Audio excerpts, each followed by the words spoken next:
This is the Graybeard Gaming Podcast, a gaming podcast from gaming enthusiasts. Join us as we talk about the games we love to play and the gaming industry and how it affects us as consumers. I am Scott. This is David. This is Liam. Let's go.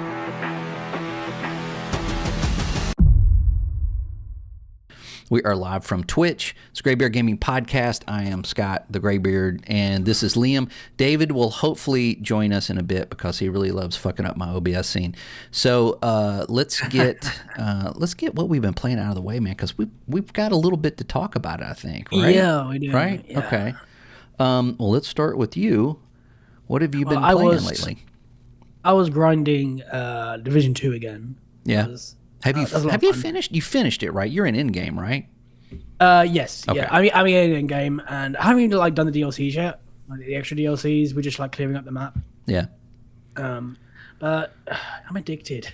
This might be like the new Destiny for me. Yeah. It's such a good game. It really is. Yeah. And has all the content there that's not pulled away. Right. So, you like that new New York map? Nope. Not gonna play it ever again. Yeah. having a lot of fun with that. Cool. So yeah, just making the builds and things. You can see what guns you have, the armor that you need. It's all really cool. I played what else? Played some Black Ops 4. Not 7. Why? More with friends. I've just been playing with friends from game to game. And I didn't really give a chance to Black Ops 4 for some reason. I want just kind of flew over me. Yeah. Yeah. And that's really cool too. So, zombies isn't quite good there, I have to say. And I think which one was that? Was that the one with they got a bunch of stars? Yeah. I mean, they do. Like Jeff Goldblum. Was it that one as well? I think it was. They did do a new cast with that, and they had the Titanic map kind of thing, Voyage of Despair. Yeah. And then one in Roman, something 9, and a lot of other maps. So now that was with the Colosseum map, right? Yeah. Do you know the story behind that map? I'm not sure actually. Okay. Somewhere along, I think it was right before Black Ops 3, I think, they really wanted to do a Roman Empire Call of Duty. Oh, yeah. And you were going to be a Roman soldier, and it was going to be in the Roman period. And oh man, I got super excited. I was like, wow, why? You think about being a soldier. You don't think about being a soldier then, way in the past. Anyway, they axed it, but they had some assets left over, and they used it. They used one of the maps that they wanted to that was going to be in that game. They used there. So, a little bit of useless information for you. I'm full of it. Well, yeah. So I've just been discovering different games. Just playing whatever friends are playing right now. Yeah. Just hopping in and out a lot of different ones. I did play Avowed again as well. All the way through? I'm doing my second playthrough. Yeah.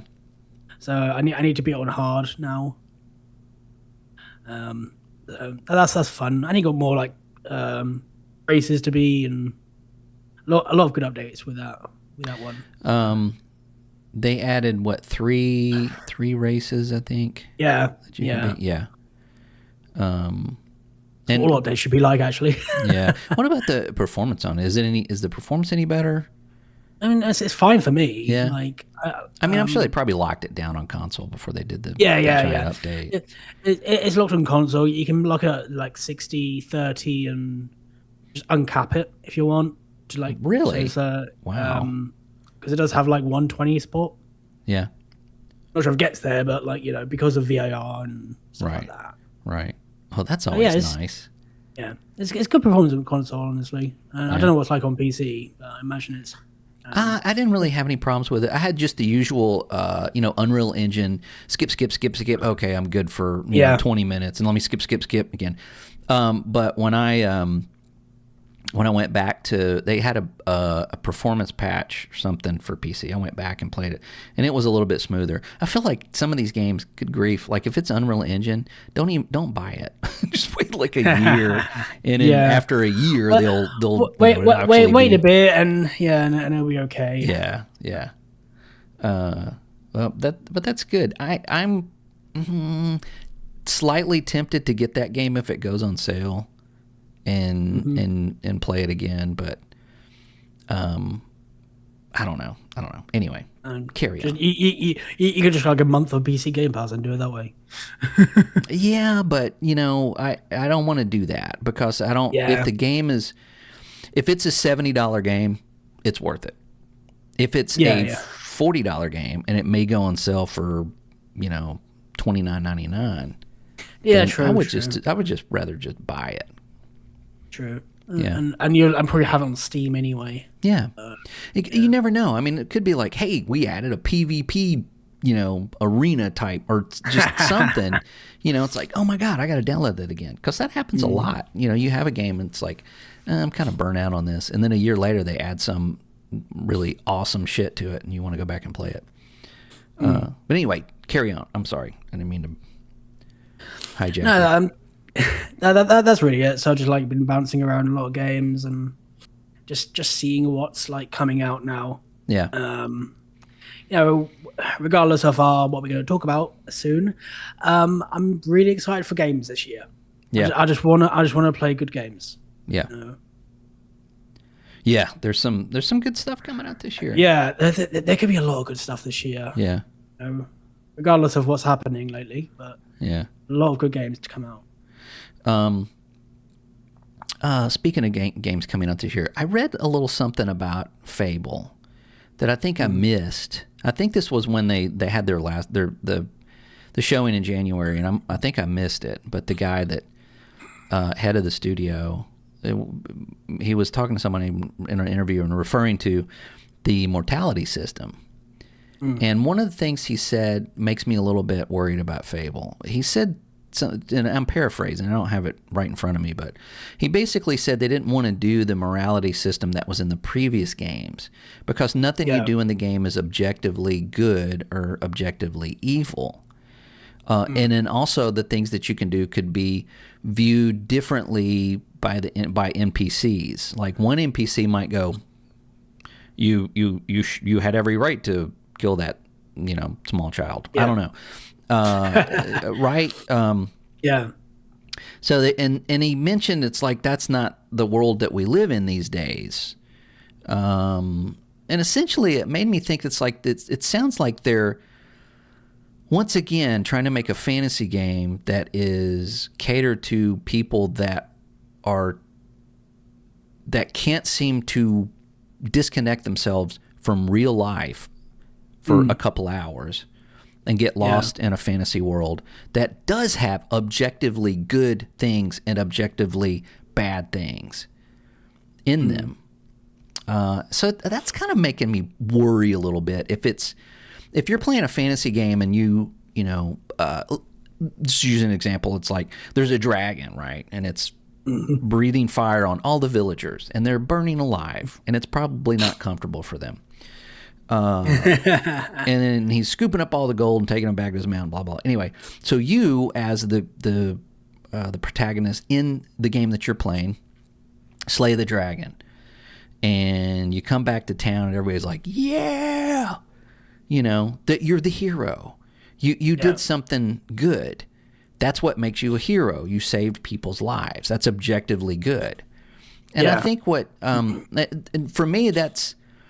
especially a fantasy single-player game where you're not interacting with other people, that's really kind of what I want in a fantasy game. I mean, right? I think that kind of heroism is in the game, in terms of like the big plot points. Hey, look, this guy's evil. Whoever's doing all this, you stop that, and then people cheer for you. But do they? But wait. We don't know that, though. If you say kill a bad guy, not like the bad guy, but one, is it going to be like when you go back to town, people are going to be like, hey, wait a minute, that guy was, just minding his own business, or he was, doing this? Or are there going to be people that are like not happy with how you handled that, much like, anybody on Twitter, right? And I'm probably maybe looking too much into this, and I hope I am, but it does kind of bother me that it feels a little bit like, they're making it for that, and I hate to use this term, but like the modern audience of these people that don't play the games that they're making them for. So I don't know. I don't know. I did like one of the points that he made, because they did say, like, in the older games, like, if you were really good or really bad, it would affect your character. Yeah, like face morphing and stuff. Yeah. So there's no morphing in this.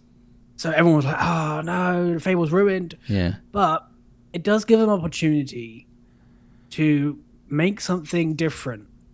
And how they described it was, you could like be hated in one of the little towns or villages, whatever it is. Right. Just an area. You can be absolutely hated. Everybody hates you. Go to like the next town along and nobody knows who you are. Okay. So you could, like, yeah. You could do like a completely different life. Right.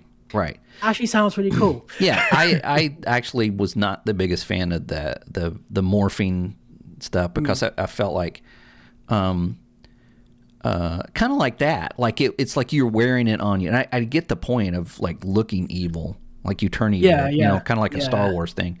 But at the same time, I didn't really want to look evil. Yeah. I just wanted to do evil things, So I get that. And maybe that's what he's trying to portray there. I just don't want like modern stuff placed in a fantasy game, much like Dragon Age Veilguard. Which I'm not saying is a bad or good game. I'm saying that it had modern phrasing of things, and it's just, it's like, oh my god, we got to get out of here. The dragon's coming. What do? Oh wait, I'll just call an Uber. I mean, it just doesn't. You know what I'm saying? I mean, I'm being silly, but I want that. I wanted to escape from, the world. Yeah, people need an escape from their shitty lives. I mean, that's the whole point of playing video games, and that's the whole point of role-playing games. I'm using my quotations. Yeah, you're playing a role. That role is not you. I encourage anybody that if you don't play role-playing games and you play one for the first time, don't make yourself.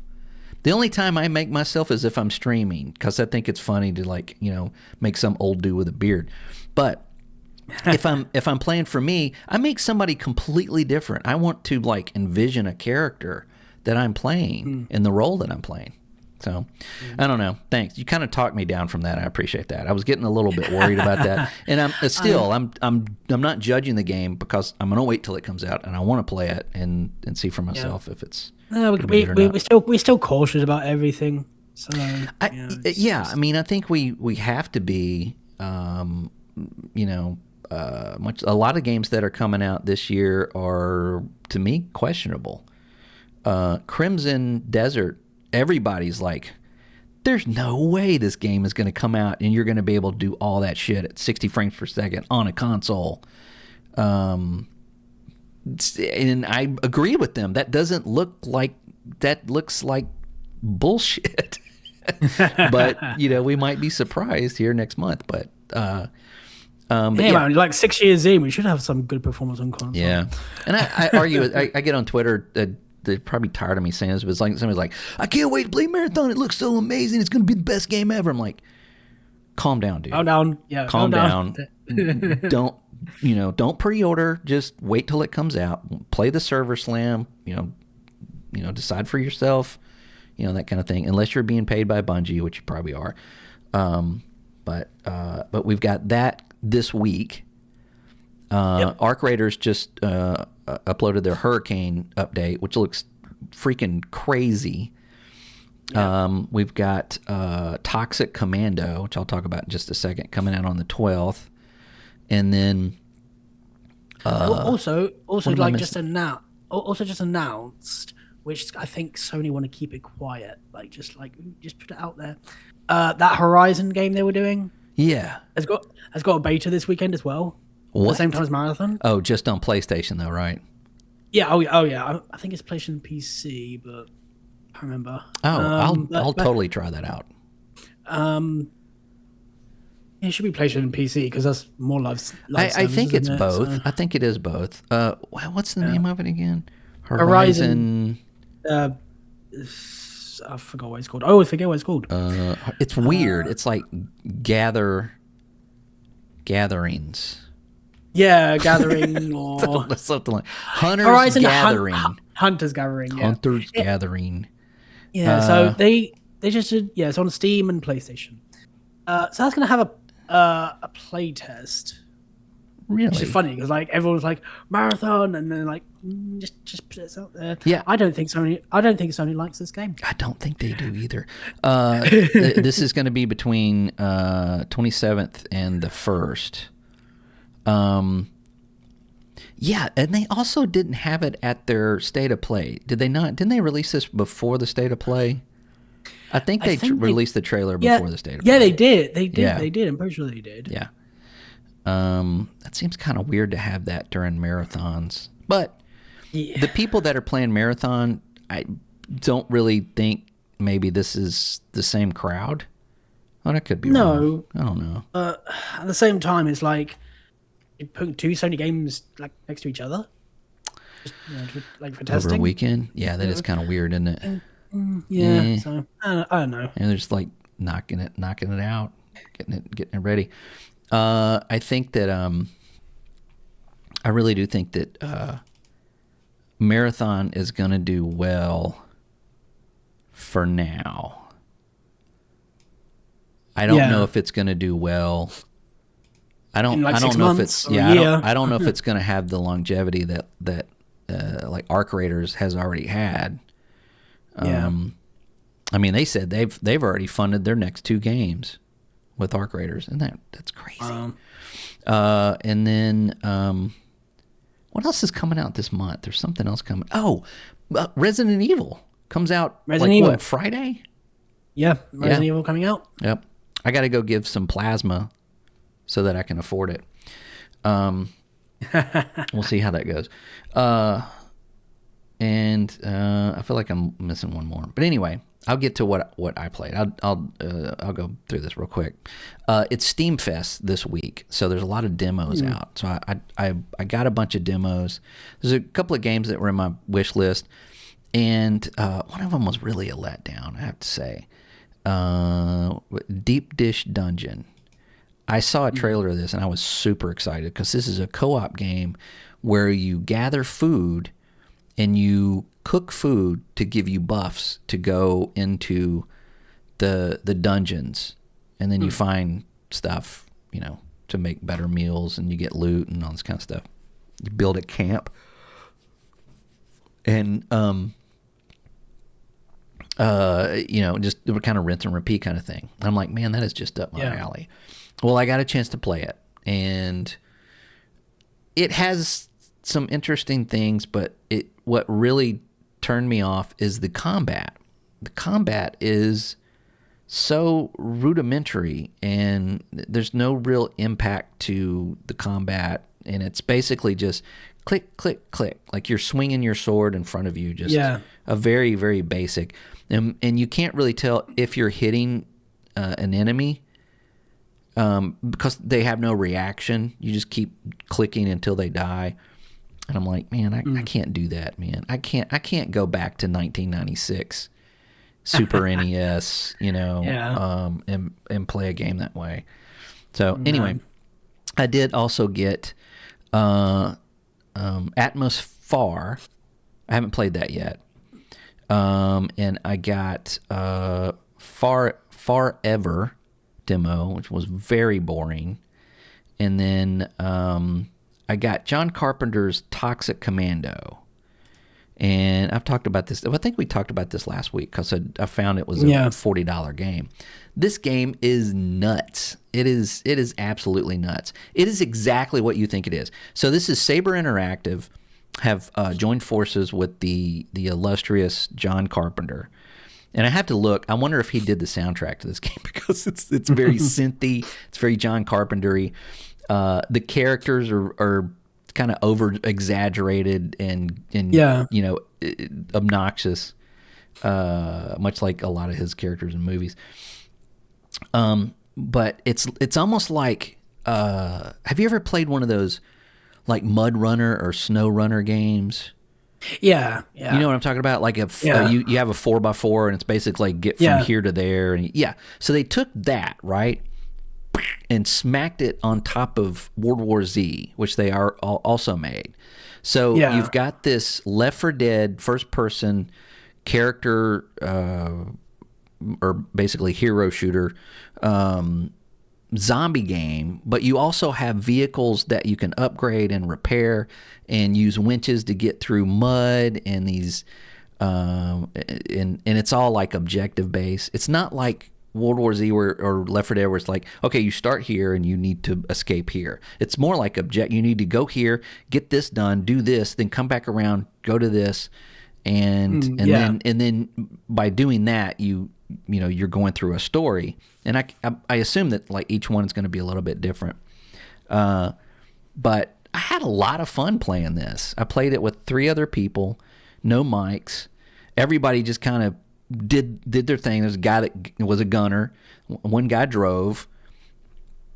And I just, got in I rode shotgun, and we'd stop and do our objectives and cover each other and heal each other and finish the mission. And it was, like for $40, it was great. The performance on it is a little tight. Most of the reviews for the demo, you'll notice that it's about performance. I don't know what people are running. It's like, they'll show me, it's like, oh, I got a 5070 Ti and I'm only getting 40 frames per second. I'm like, I got a 4070 Super and I'm getting like 80 frames per second. I don't know what you're doing. Maybe it's a CPU thing or memory. I don't know. But anyway, it ran. Taking all the ray tracing on. Yeah, I'm just like, if they got tone it down. I haven't. I just do the default, like whatever it suggested. Yeah. And I was getting anywhere from 60 to 80 with no problems. I did run into a little bit of stutter here, and I couldn't tell if that was engine-based or if that was just lag, because it felt a little bit more like lag, but it could be one or the other. I don't know. But I'm getting this game. This game is just stupid fun. It's stupid fun, right? Yeah, sometimes that's all you need. Yeah. That's all you need. Shooting alien. I mean, you might you love zombie games. Dude, check out the demo. Yeah. It's I already have my eye on the game. Yeah, I'll have to play a demo as well. I'm going to get it anyway. Yeah, I'm already sold. Like, I liked World War Z. I like zombie games. Absolutely, yeah. It's up my alley. I really like World War Z. I think they did a great job with that, and they're still making content for that. You know that there was a new. I think it was like a tie-in to some other show or something that they released recently. What was he? Yeah, World War Z got an update. They got like new maps, new characters, and it was surprising, but it actually fit too. Oh, Walking Dead.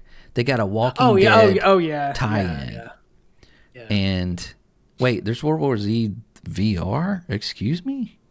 When did that come out? That came out in August. Okay, I'll look at that later. I don't know how fun that would be. Just, I don't know. Anyway. And then also, other than that, I've just been playing a lot of ESO. I've been playing a lot of Elder Scrolls Online. And I think I know why. I went on this journey, right, of playing all of these turn-based role-playing games and kind of narrowed it down to playing like one. And I played it, and it was Solasta, and I played a good bit of Solasta. But ultimately, what I came away with it is because of the the tactical way of combat, which I really liked. I'm starting to really like turn-based. However, once you kind of like say go through a dungeon, right? You come out, Yeah. and then once I do all that, which takes a lot of time to do because it's slow and methodical, and come out and I'm like, why am I here? Like, what am I doing? Like, what? I completely like get lost on what the what the reason I'm actually playing this game.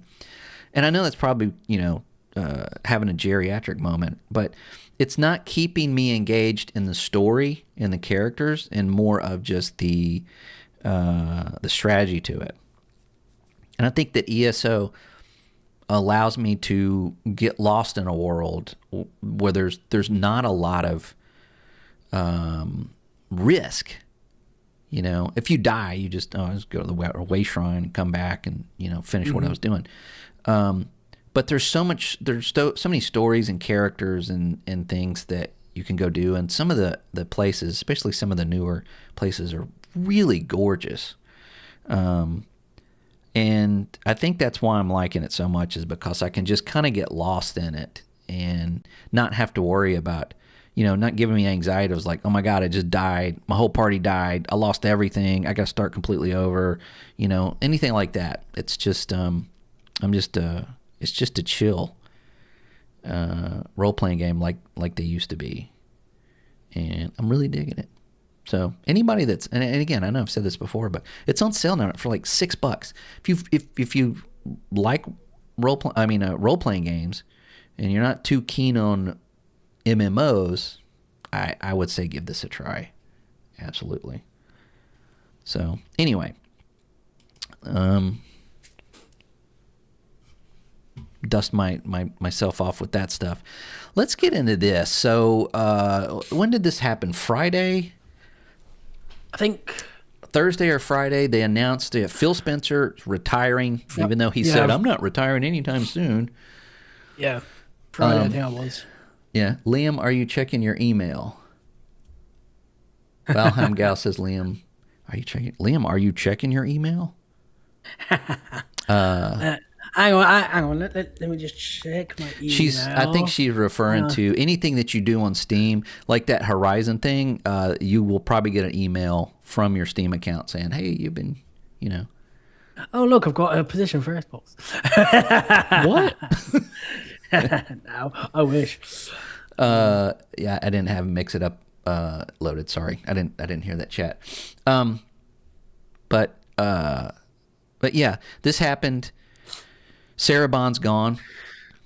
Yeah. And then Phil Spencer is getting replaced by Asha Sharman, someone that has worked for Microsoft a whole 2 years and is coming from the AI division. Oh, as well, I mean, she's actually replacing Sarah Bond, I think. Like Phil Spencer was like... No, she's CEO of Xbox. That's the title that Phil Spencer had. I thought it was like CEO of Microsoft Gaming at a point. I don't know. He was CEO of something. Like, he climbed a lot, so I don't know what he was at the end, to be honest. I know it was like Xbox and then just went up and up. So. Well, yeah. I mean, before we get into all the facts and rumors and all that crap, what are you feeling right now? I know you're an Xbox main. I mean, you do have a PC. I don't know why you don't use it more, but your Xbox is your go-to. How are you feeling right now as an Xbox customer? I mean, I'm surprised about like this was like, oh yeah, like everyone's leaving. You're like, huh? It's just a bit of like a whiplash. It's like, okay, I wasn't expecting that today. Yeah. But like honestly, I can't judge right now. I literally cannot judge what's going to happen because. Like everyone's panicking, like, "Oh, is it death of Xbox?" Or it's not. Right, but I mean, as you as a customer, how are you feeling about Xbox right now? What do you think is like? How are you? How confident are you that you're going to continue to play on Xbox? I'm still confident unless they do something crazy, because like nothing in the short term is going to change. like nothing's changed. The games will still come out. Okay. I'm still excited about the games. Well, right, but today's Tuesday. I think today was her first day, or was it yesterday? Maybe it was yesterday. It was probably yesterday, Monday. Yeah. I mean, things could change any second. I mean, they could, but like, she's not even in the position. Kind of like the actual, they're kind of onboarding her. So, like Sarah and Phil are still there. No, just letting Sarah Bond has left. She has gone. She has gone stayed. completely? She left her letter to her team. She's gone. Oh wow. Yeah. Phil, either yesterday or whatever, said in front of like a bunch of employees his goodbyes, and of course introduced the new CEO. So he's probably hanging out, right? Just doing it like, but he's not making any. I mean, he's essentially not working. He doesn't have that. That title like anymore. not working there, but like they're just there to. I think it's probably like summer, basically, to be like, give the reins. Like, okay, you're doing this now. This is how everything works. Are you sure? Did you read that? Yeah, I did read that. Okay, because what I read is he was talking to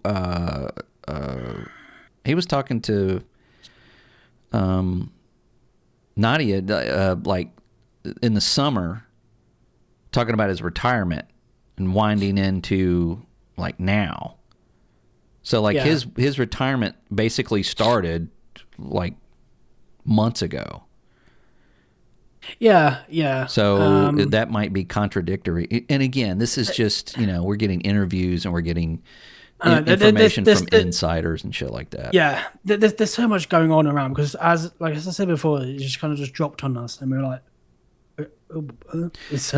everyone's like scrambling to like what the heck happened. Apparently, IGN got the story somehow. Yeah, and they were going to run it, and then Microsoft were like, "Oh, damn it!" Yeah, they went ahead and announced it last week. It was going to be today, or it was going to be yesterday. They were going to announce, do this big announcement.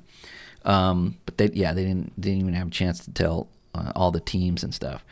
So. Yeah, I mean, Phil Spencer could still be there, right, for a little bit. But, okay. So I'm on PC. Mm-hmm. I have pretty much separated myself from Xbox. Being on PC and using Steam and, things like that. I very rarely use anything on Xbox unless something that comes out that's on Game Pass that, I feel like is worth paying $17 for a month. Geez. I don't know. How I feel is I feel like I feel like Phil Spencer leaving so abruptly. I feel like it really wasn't his choice. Yeah, like it's hard to pin down what happened. It's like I can't get out of this. Like I don't want to wait till this thing gets worse, and then leave a legacy with it being just completely tanked. It's hard to gauge which one it is. It's like, is he jumping off a sinking boat, or is it more of maybe it's time to let somebody else take over and do this and do a course correction. And he's my age. He's, I'm not retiring, I'll be your local Walmart greeter. I'll probably never get to retire, but, I just feel like that's really abrupt. I feel like it was really just, and I also feel like Sarah Bond obviously probably expected to get that position. Yeah, I think that's why everyone's like, and then she just went, I'm out of you, suck it.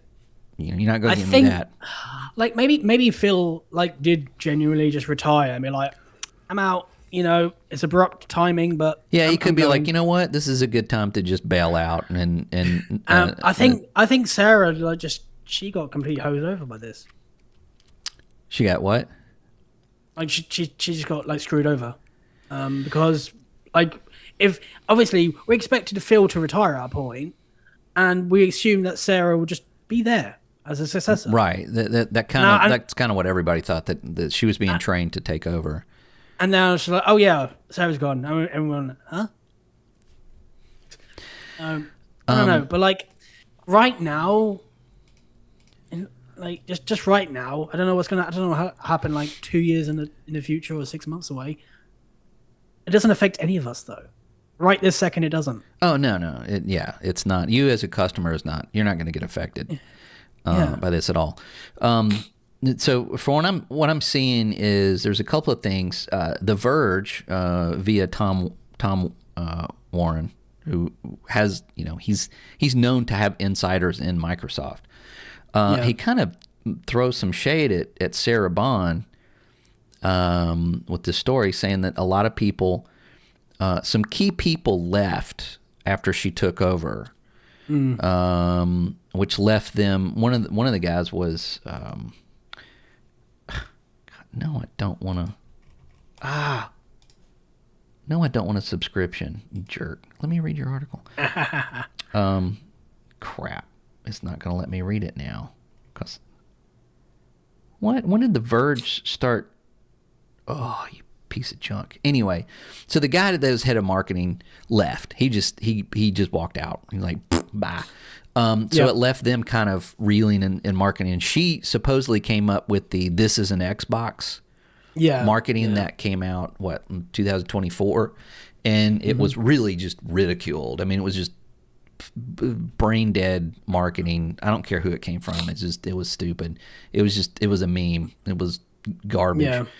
And for them to start backing away from the consoles again, like you as a customer, it's like, what the hell? Am I not getting another console?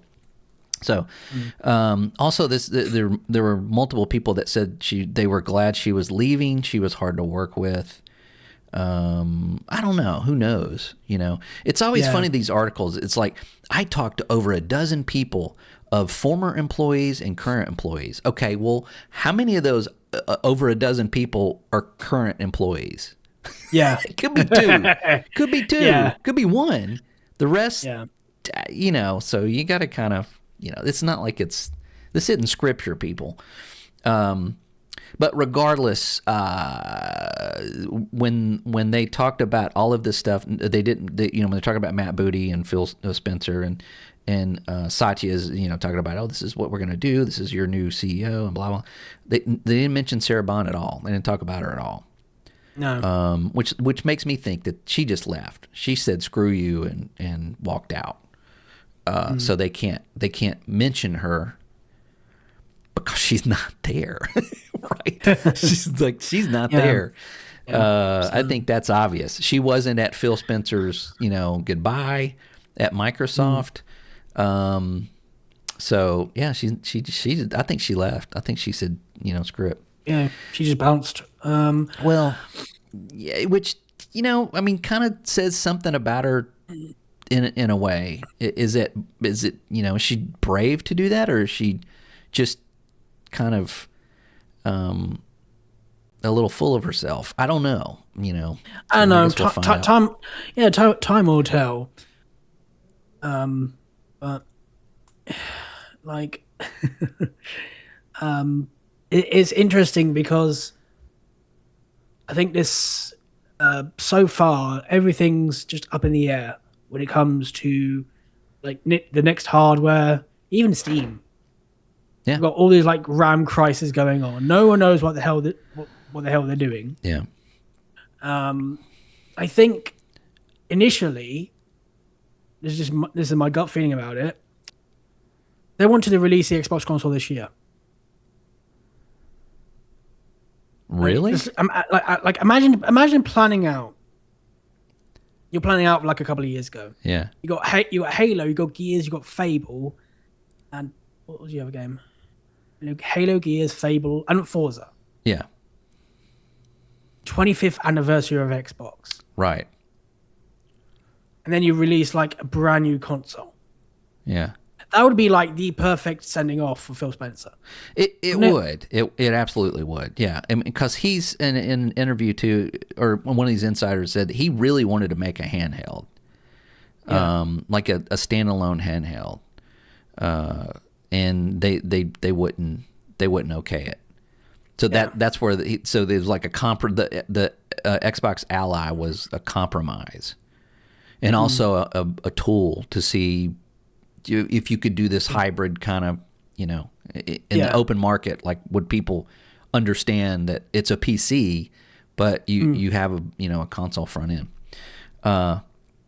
So yeah, there's a lot of things that happened in like the last couple of years since Sarah Bond has been brought aboard. That doesn't mean that was her fault. That just means she was there making decisions that ultimately were not great. A lot of her verbiage when she was talking to anyone or anywhere was a lot of it was just really anti-console. It was about the cloud and playing on your phone and playing on anything, and you can play on your TV, and just Xbox is everywhere, Xbox is anywhere. That didn't resonate with anybody, and it was also kind of a fuck you to anybody that owned an Xbox console. It's like, that's great. I can play it on my phone. I don't. I have an Xbox. I played it home on my TV I bought specifically to play games on, because they're freaking expensive. So I think that, whatever Phil was doing at that time, which I don't know, because, we even talked about on the show, it's like, where did Phil go? Like, usually he was on Twitter, he was on making videos, he was like doing interviews. It's like, hey, this is what we got going on. And it's like, and he would ask people, and he would go to Twitter and go, what do you guys want about, like backwards compatibility? It's like, do you guys, think a lot about backwards compatibility? And overwhelmingly, like, fuck yeah. So, it's, I don't know. I mean, that's when I played on Xbox. When you have somebody that's like in control of the device that you're playing games on, openly ask you like questions about what they can do to make it better, and then they take those considerations and actually implement them. Like, it didn't make any sense. It made zero sense. And I'll tell you this, aside from Sarah Bond, I don't really know what she did that was good. I don't know. I'm sure she did something good. I don't know what it is. Phil Spencer, however, hang on. Phil Spencer, everybody on Twitter is like, well, what did Phil Spencer doing it but lie? Like, oh, give me a fucking break. I know. Right. He did so much for Xbox. Xbox One, when he came aboard, the first thing he did was immediately ditch the Kinect spy cam, got rid of it, take it out of the box. Nobody wants it. Nobody likes it. Get rid of it. Drop the price, $350. So it went from $499 with the Kinect to like $349 whatever without one. Immediately started selling Xboxes, and backwards compatibility. We had not much backwards compatibility. People forget that with the Xbox One. You just basically had whatever backwards compatibility was adopted, from the 360.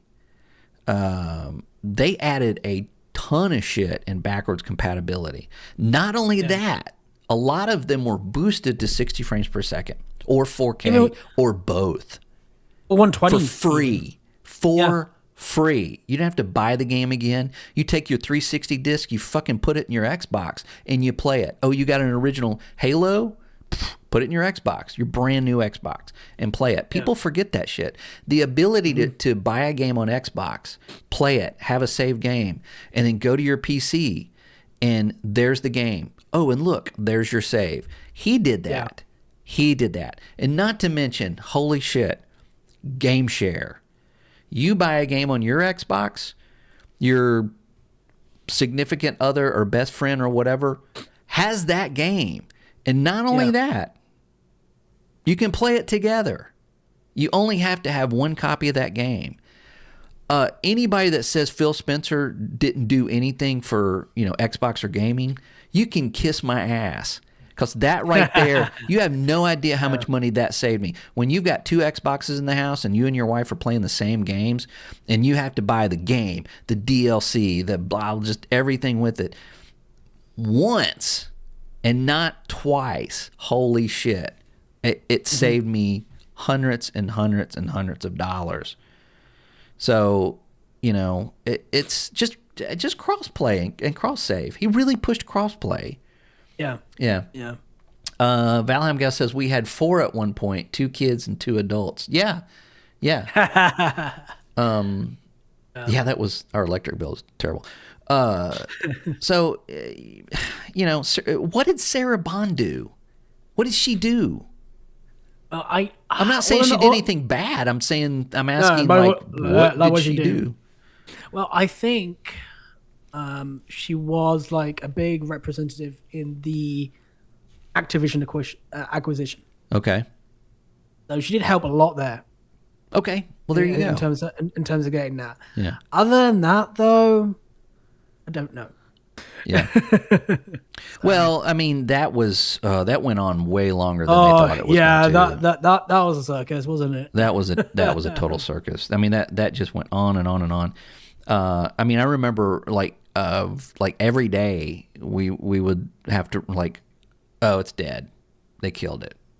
They're not getting it. And then the next day it was like, oh wait, no, the FTC decided to do this, and then they, it's like, god dang. Yeah. That was a nightmare. And it cost them a lot of money, but boo-hoo. But again, it's a lot of people also like, oh, this is the death of Xbox. Yay, yay, yay. We didn't like him anyway. Blah blah blah. Okay. And these people don't understand competition in the market. Nope. Say there's no Xbox. Say tomorrow, Seamus Blackley, if you know who that is, he's one of the creators of the original Xbox and a super smart guy. He also makes some really incredible bread from what I understand. He said that on the outside looking in, to him, it looks like she's being brought in to put the nail in the coffin. Yeah. She's been brought in to shove the Xbox into the ocean and say goodbye. And, I kind of disagree with that because of her messaging and what she's coming from. She's coming from Instacart, I believe, and Meta. Yeah. A lot of AI. Well, I don't know of a lot. I mean, she's only worked for Microsoft a couple of years in the AI department. So either way, someone from the AI department doesn't necessarily want to come in and put everything AI in the Xbox. That would be Satya Nadella. He wants to put AI in freaking everything. Yeah. So aside from that, though, my point is that Phil Spencer has done not only a lot for Xbox, he's done a lot for gaming. A lot of the things that people enjoy on the PlayStation was because of Xbox. And even going back further than Phil Spencer, when they made the original Xbox, they put a Ethernet card in it. And they were very adamant about this because Microsoft wanted them to put a modem in it so that you can plug it up to your phone line. And the design team said, no, that is going away. People that play games are going broadband, and they're going to go broadband at some point.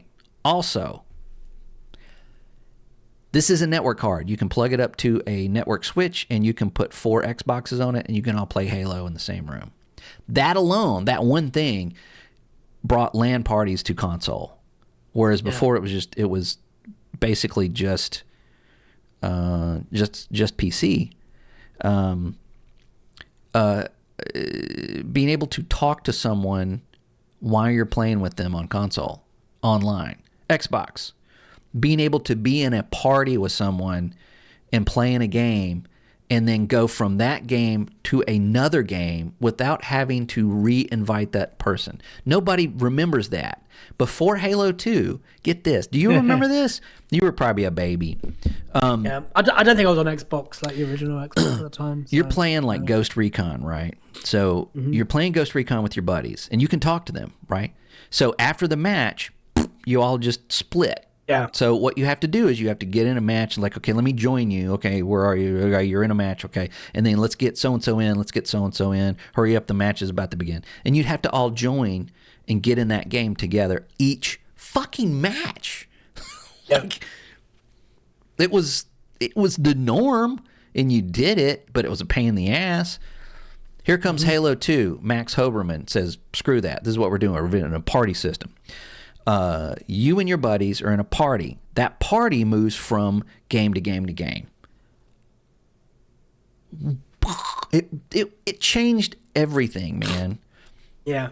Most of the stuff that Sony does is because of Xbox. If there was no Xbox period, Sony probably wouldn't even have online play. Who knows? I mean, it might be like Nintendo. They probably would be. They probably like downplay online gaming. Oh, that's for PC nerds, whatever.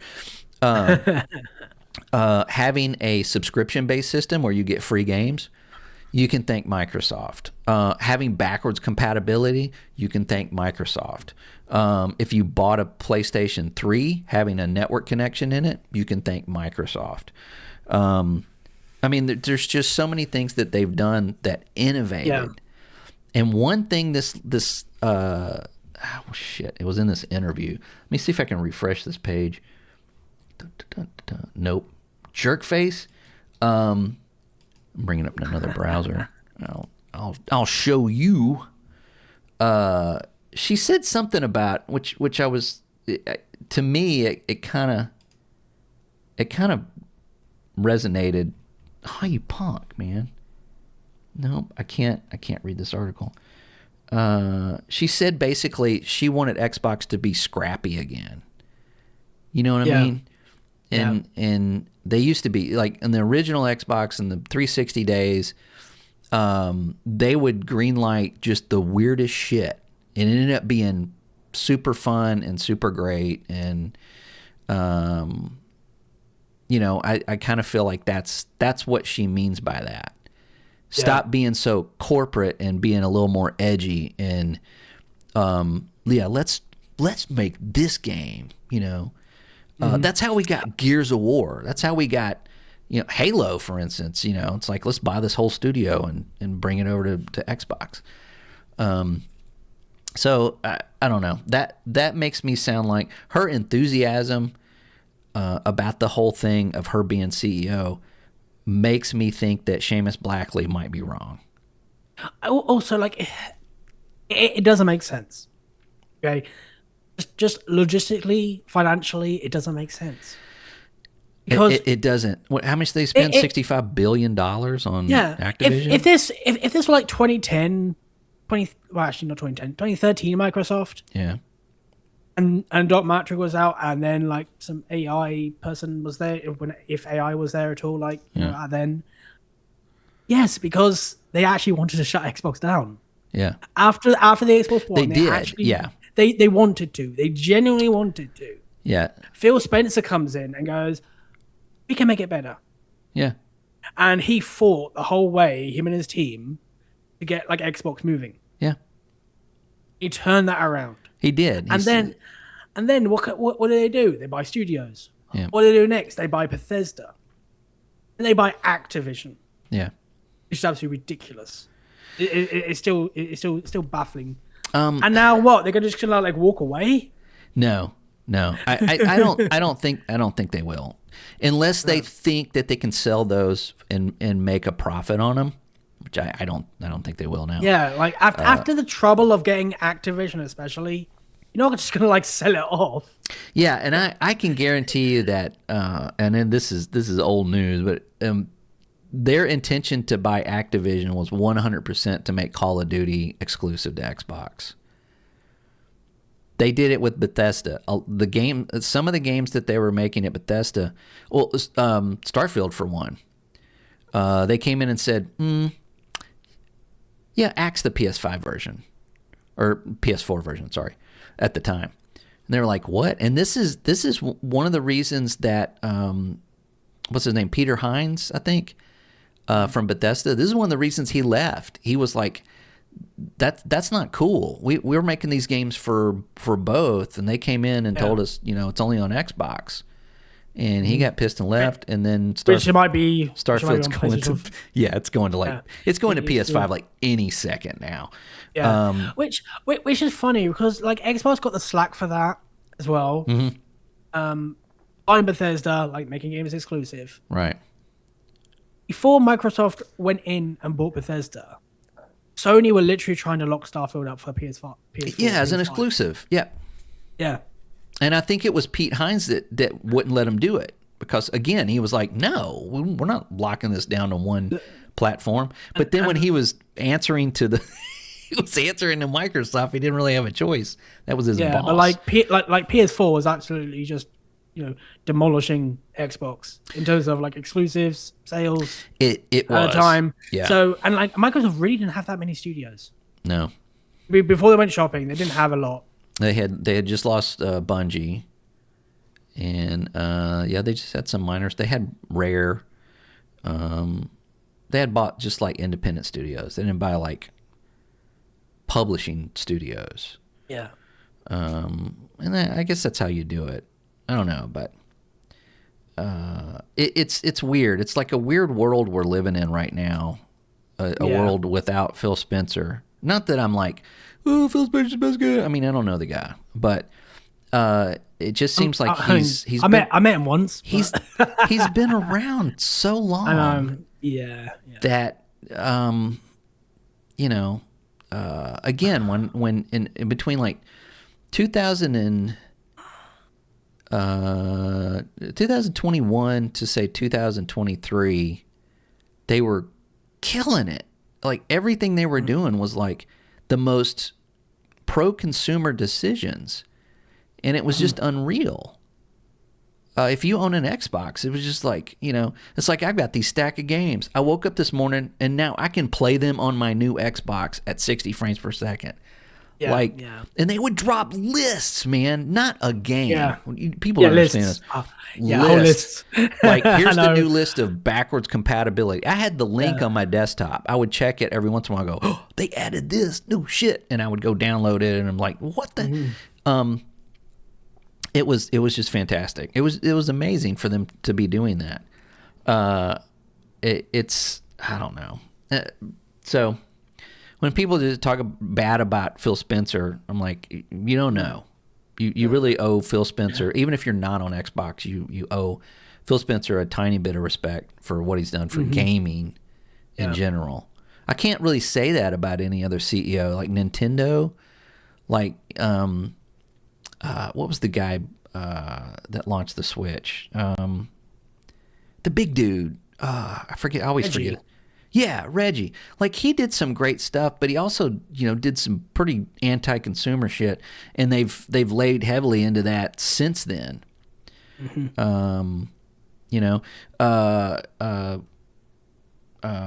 Trenton, what was his name? Launched the PS4. I forgot his name. He did good stuff. He did good stuff at Sony. He was the one that said, okay, this PlayStation 3 is bullshit. We're not doing that. Again, it's going to be PC based. We're going to run it on Linux. It's going to be easy to make games for it. It's going to be a powerhouse. We're going to kick Xbox in the nuts with this thing. And they did. And they dropped the price $100, and it was a murder. We got to witness a murder on the E3 floor. And he left after that. He left. He's like, ain't getting any better. It's like, I'm out. Yeah. You're welcome. But he did. He came out. He told Sony, he's like, you're stop doing this weird shit. This is what you need to do. Make a box. Make it look good. Plain. Something you can put by your TV, and it's nobody sees it. Make it powerful and make it easy to produce games for, and just play games, right? Yeah. That's exactly what everybody wanted, and he nailed it. He nailed it, man. Oof, really, really hurt. And Don Matrick was just the opposite. So, yeah, it's. I feel like we're talking about a dead friend. But I don't think Xbox is dead. I really don't. No. And talk about Xbox as well. Like, just the funny thing that I've noticed, because I've played on like all the different systems. I'm on like I've got PC, I've got the consoles, I've got the Switch and Xbox. When it comes to consoles, Xbox is just the best overall experience of a console, I think.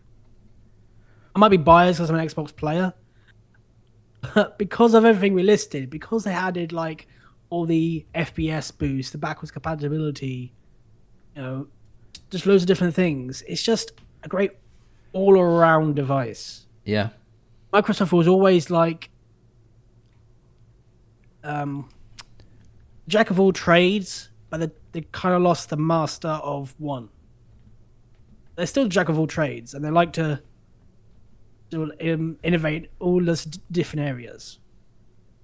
I hope they don't lose that. Yeah, I mean, it's hard to say because it's not the same people in charge. But honestly, I've had a PS5. I've had all Xboxes. I've had all PlayStations. The PlayStation 3, I think, had the best interface. Not of any console, but any PlayStation. I don't think it got any better than that. I think it got worse.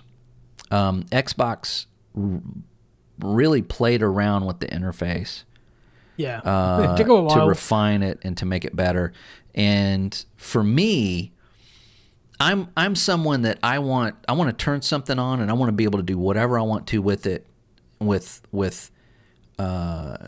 minimal effort. I want to be able to change my sound, change my video settings. I want to be able to do all this stuff. And the interface, what it is now, is you turn it on and everything's there. Your games are there. Your settings are there. Everything is available to you and on site on your main screen. The PlayStation 5 is not like that at all. It's not like that at all. I mean, to me, it's not intuitive at all. You have to go here to go to here to go to here to go to here to go to here, and then there's your video settings. It doesn't make sense to where you've got like settings, and it's. I mean, since I've had one, I sold it. Since then, they may have refined it a little bit better. It doesn't keep me from using it, and it didn't keep me from enjoying it. But having both of them, I think objectively, the Xbox interface is considerably better. Yeah. Plus, fucking PS5, they didn't even get wallpapers, man. You couldn't even change your wallpaper until 2022 or something, 2023. And they were like, look, now you can change your wallpaper. And I'm like, bitch, I've been changing my wallpaper since Xbox 360. What are you talking about? So, it's really comes down to what is this lady going to do? It's gonna be her decisions. I think Satya, by doing this, he is hopefully like, you take care of this. I'm gonna go do AI shit, because he really wants to do AI shit. He's stated, he's like, I am stepping away from being the CEO because I want to go do this stuff. He did. He said, and I think eventually, they'll get a new CEO of Microsoft. And then he'll be in charge of just everything AI. Wait! I've got a great idea. Let's let you go. Bring in Phil Spencer. Phil, come back! Oh my God, it's open now. That would be crazy. Yeah, he'd probably be like, "Fuck that! Screw that noise." There's also a lot of people that don't. They're calling her out for not being a gamer. Yeah. I really don't give a crap about that. I don't either. I mean, as long as she knows how to hold a controller, unlike what's his name from PlayStation that showed him holding a controller, and what was his name? Damn it, I can't think of anybody's name anymore. There's so many bosses for PlayStation, I can't keep up Yeah, with that. they have a lot of bosses. So. But he retired. He was the guy that launched the PS5. And I always felt like he was like a bad guy in a Guy Ritchie movie.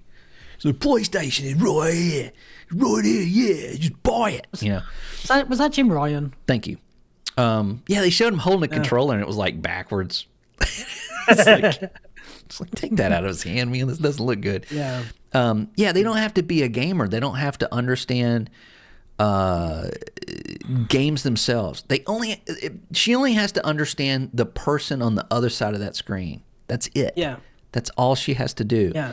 And like coming from Meta and Instacart, yeah, probably already does. As a business, like a job is to sell the product. That's it. Yeah. You don't have to understand the product entirely. But what makes people buy that? Right. What the teams are doing to make them do that. Yeah. That's it, really. And you know, Phil Spencer, being a gamer, understands the games and he understands being a gamer, which is, I think, just as important. But at the same time, maybe you're just too close to it, right? Maybe you're too close to, like the studios, like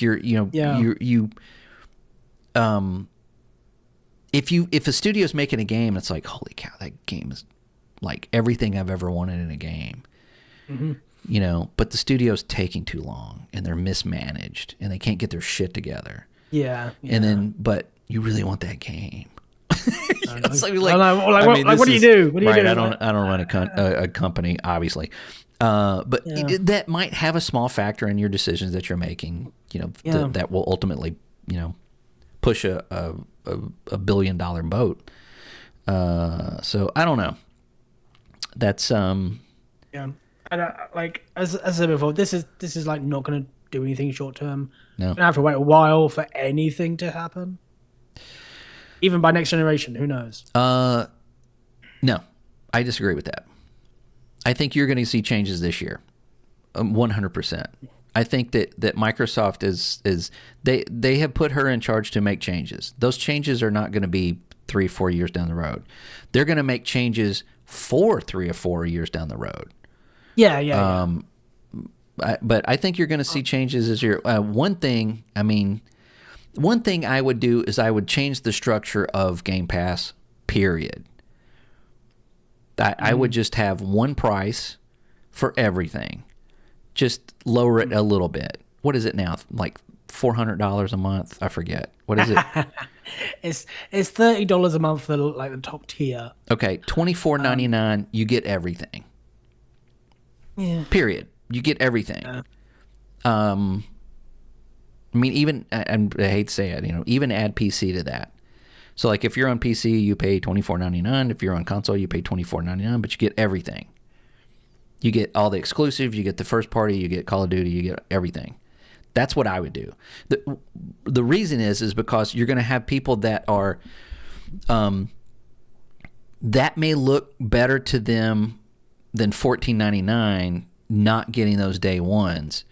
And then the people that are paying $10 just to play online, make online free. Yeah, I think as well, like, that's something that would happen with the next generation Xbox. If it is this PC-ish thing, yeah, or PC in a console shell, online is going to have to be free. PC. Yeah, it's yeah. Yeah. So yeah, they're going to have to change something. Yeah, and make it a less, just bring it together. Okay. I would also drop the price on the Xboxes, not a lot, just a little bit.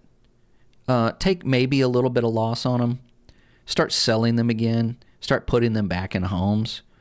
You know, make them more viable.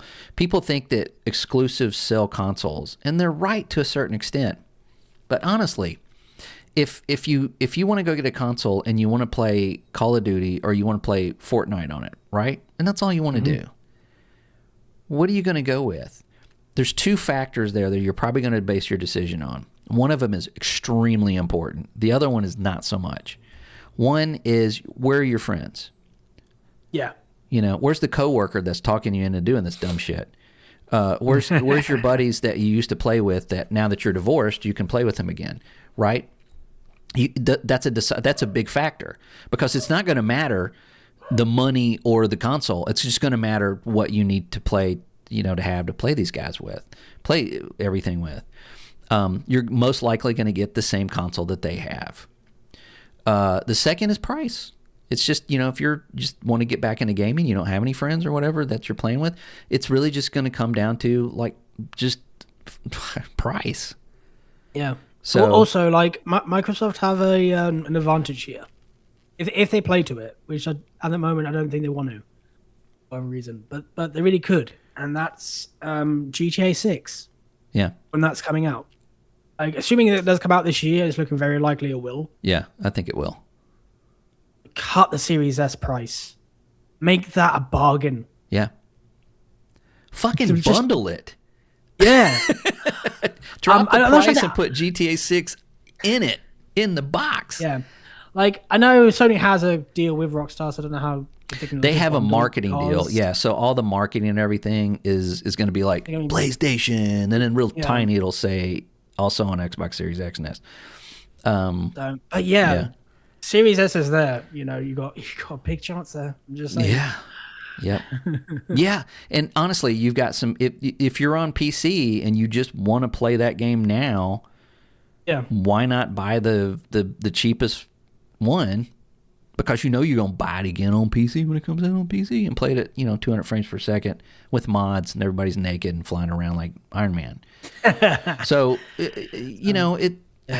that's definitely a good idea. At least just for like a month, just for the launch. Yeah. Hey, when you come in to pick up, this, get a new console. Yeah, those are some changes. Now, I see a lot of people, of course, on social media saying, make Xbox exclusives again. No, I'm sorry. No. Exclusives are anti-consumer, and also they don't have enough consoles to sell exclusive games anymore. They're not selling consoles. Nobody's buying them because they're too expensive. Even if they drop the price on them, you would have to sell them to get that money for those exclusives.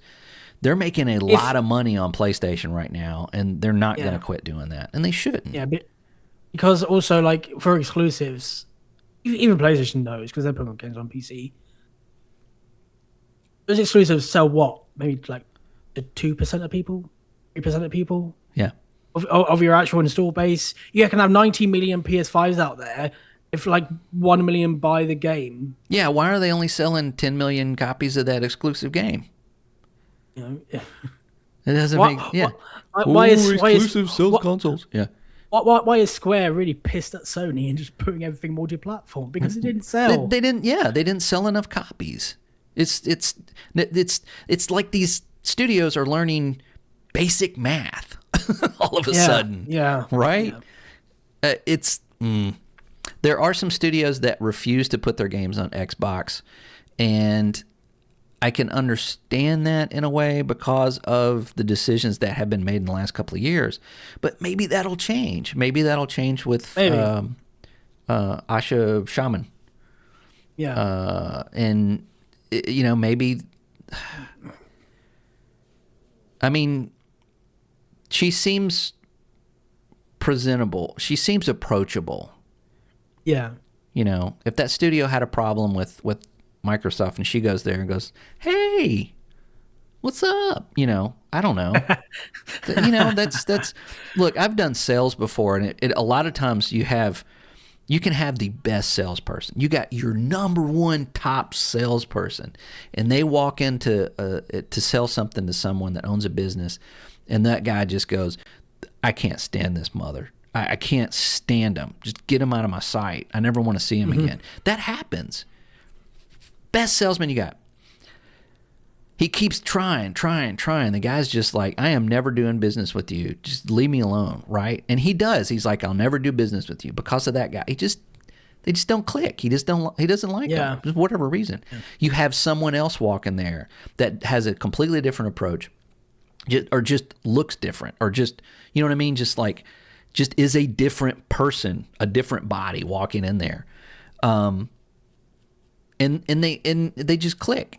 And it's like, okay, yeah, I'll buy stuff from you. That happens all the time. So maybe having just someone new there will incorporate more Japanese games, more Chinese games, more just games in general that come to it. I don't know. The more we talk about it, the more I think this is a positive thing. I think this is something that maybe it is. I think it's maybe something to be excited about. Until they step on the next rake. Yeah. Yeah. Before we get out of here, let's talk about the rake that Sony supposedly stepped on. I don't know though. What do you think about this? They've canned Bluepoint Games, which does remakes for them. They did, what was it, Demon Souls, and what did they do more recently? Did they do anything more recently? No, because that's why they got canned. Oh. They did Demon Souls. What was the other one they did? Shadow of the Colossus. Yeah. Yeah. They did a great job on that. Man, that is a fantastic... put that on PC. I dare you. They had Shadow of the Colossus, and when the PS5 came out, they put Demon Souls on. Yeah. It didn't work for Sony then. They were like a second party. Then Sony bought them. Right. In 2021. Right. In 5 years, nothing happened. Well, so what do you mean nothing happened? They didn't work on anything? I thought they were working on their own game. Well, when Sony pivoted to live service, they pitched a live service game. Oh, that's right. They were working on the God of War live service game, weren't they? So there's a God of War live service game that got canned, and they were like, "Hey, why don't we just like make a remake?" And so it was like, "Yeah." Why do they keep doing this? Why do they do this? I don't understand this. It's like you got a studio that does remakes, and it's like, no, make a live service game. Like that, like that's going into you go to Olive Garden, walk back, tell the chef, stop what you're doing. Make me Chinese food. Right? I mean, why would you do that? That's so fucking stupid. I don't know. I mean, Jesus. And Sony have such a back catalogue of games they can do remakes. Literally anything. Yeah.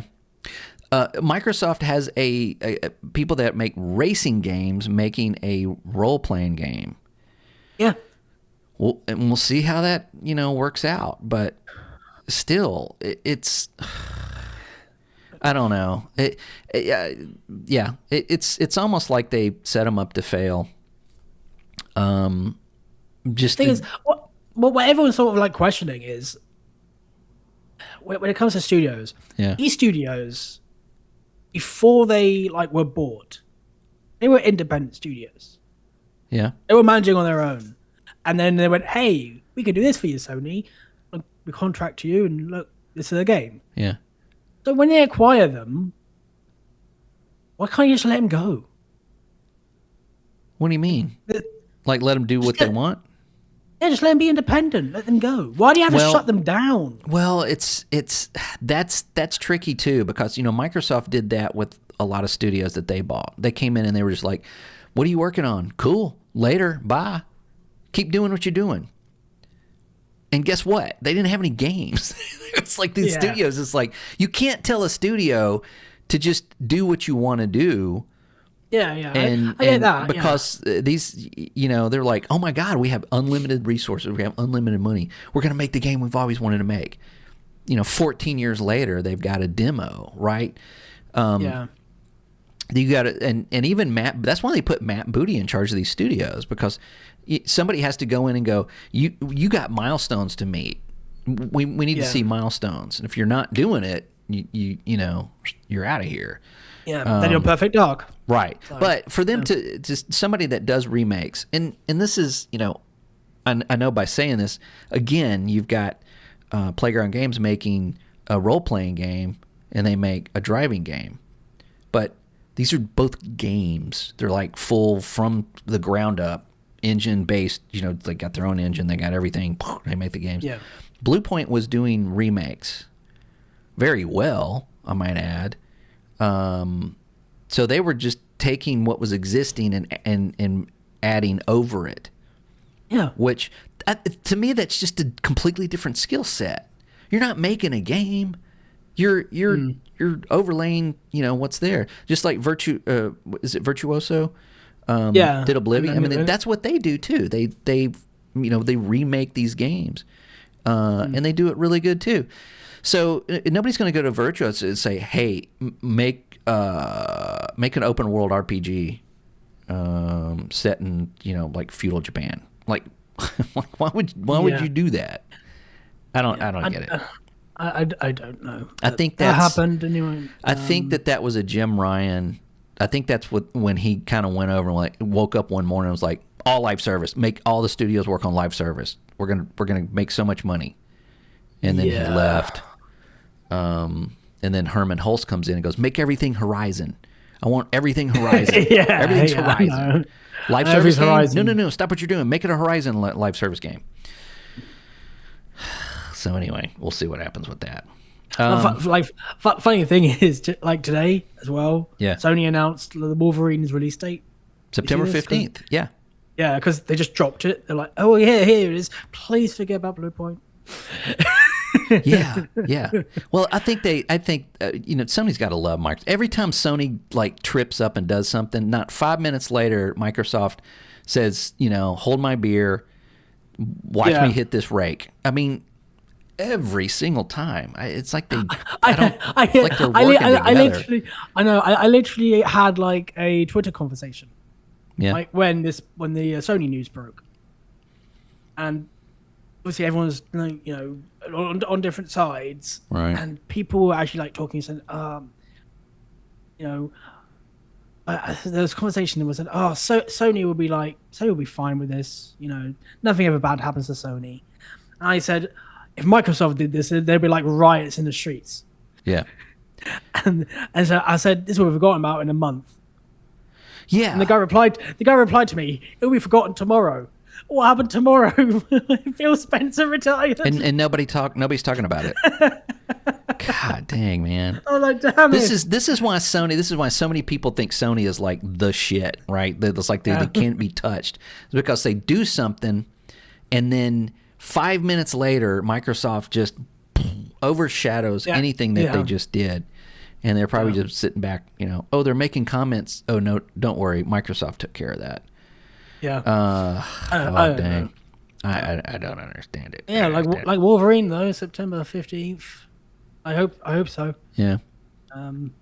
Yeah, I'm sure it'll be fine. That game looks like a Wolverine game. Mm-hmm. After Spider-Man 2, I'm not real. I don't know if the same team is up to making a Wolverine game and doing it justice, but we'll see what happens. The trailer looked like it was doing justice, but we'll have to see the full game. Yeah. We'll obviously see the full game, and I'm assuming that they're quite confident in release date, because they don't want it anywhere near GTA. So yeah, I think if you don't get your game out before November, then you're just you're gonna be waiting until next year. Yeah, we still don't have a release date for Fable. I know. I'm worried about that. I'm like, yeah. Please come out before November, yeah. please. Most of the games that I am looking forward to are on PC, and they're small games. And have you heard about? I want to get this title right because I always screw it up. Wayward Realms. Heard of it? Yeah. So these are some industry leading role-playing game makers have come together to make their own game. These guys have worked on some really fantastic RPGs. But the Wayward Realms is what they're doing is they're creating a world, lore, everything. They want this to be covered. They want it to feel lived in. They want it to Yeah. It's they just recently had a dev update, and the guy starts off saying, "Look, we were using Unreal and it sucks. So we're creating our own engine. But by doing this, we're already ahead of where we would have been if we stuck with Unreal. Like, holy shit. Think about that for a second. It's like if they stayed with Unreal, they wouldn't be at the point in the game. So it's like you hear somebody's like, we're not going to use Unreal. We're going to create our own engine. You're like, God dang, man, I'm not going to see this game for what, 14 years. They're already ahead of the curve. And they also said that they're working on they're not really working on the graphics yet, but they showed a forest fire. Like, you set fire to a tree and it lights it and it spreads to the rest of the forest. These are things that they're implementing in the game, in this role-playing game, to make the world feel more alive and to make it feel, like I said, lived in. And it's fantastic. And they did say this is not going to be the best-looking game you've ever seen. Like, so that's what they're going for. They're going for immersion as far as what you can do in the game itself. And I am really looking forward to this. As far as it coming out this year,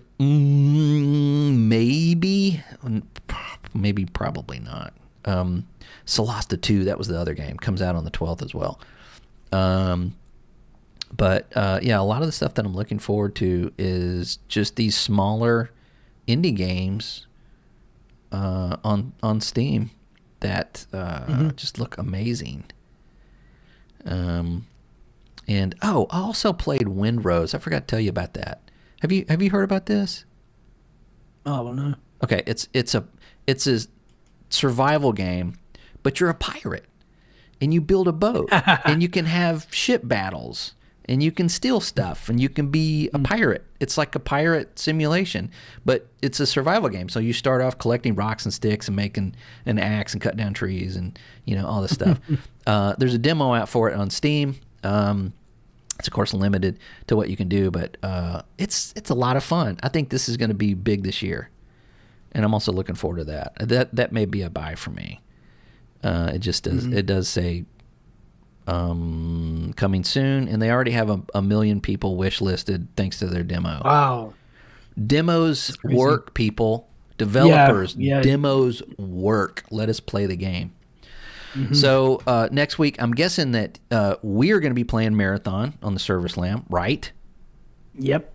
Okay. Yep. Well, possibly me, you, and David. We're going to get on a team. We're going to mess some people up.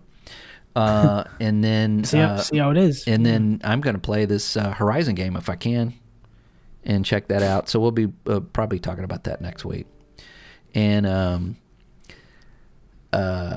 I think there might be something more news to come from Microsoft before next week. I just have a feeling. I have a feeling something else is gonna.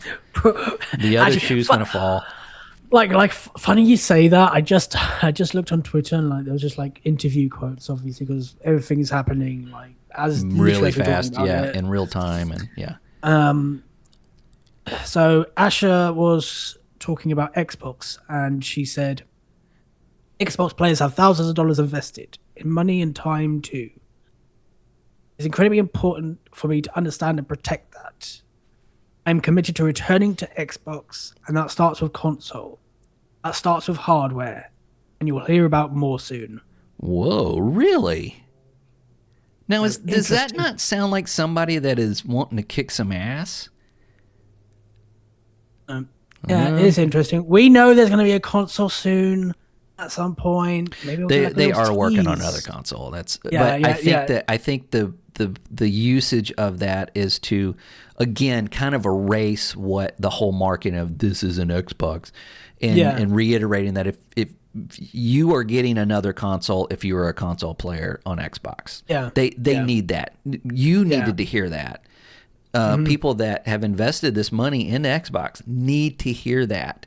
That is a very good statement to make your second day at work. Holy shit! I'm telling you, man. I'm getting good vibes. I'm getting good vibes. She could really surprise everyone. Yeah. Well, just that one statement. That's already understanding that you do have money invested in Xbox, and if you own an Xbox, and if it's the only thing that you have to play on, then you better damn well take care of that person, because that person might continue to give you thousands of dollars for the rest of their fucking life, as long as you have something available to them that is easy for them to attach to a TV and play a game with. So, you know, it ain't brain science. Anyway, let's get out of here. Thanks everybody for joining in, relatives and whatnot. Let's drink. This will be up on YouTube, of course, tomorrow and tonight. Anywhere you get your audio podcasts, that's where we will be, and we'll talk about this. David couldn't jump in. It's snowing a lot where he is, so he's having to deal with some of that stuff. So. Give me some. I haven't seen a snowflake. I know, right? I think I've had my fill this winter. I think I'm good. So, but for now, your camera and setup look nice. Oh, thank you. Yeah, I think I like it too. I'm gonna figure out how to like make that fuzzy in the back so it looks like I've got a real camera.